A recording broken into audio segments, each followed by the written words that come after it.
بسم الله الرحمن الرحيم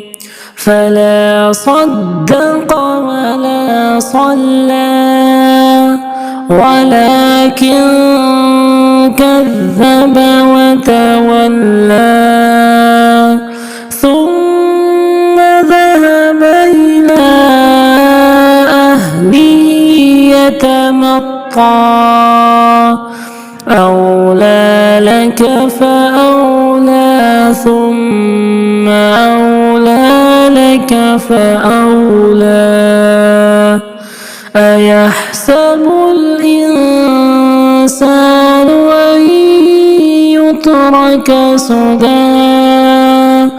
ولم يك نطفة من مني يمنى ثم كان علقة فخلق فسوى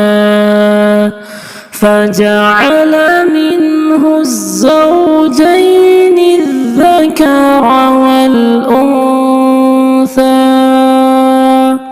أليس ذلك بقادر على أن يحيي الموتى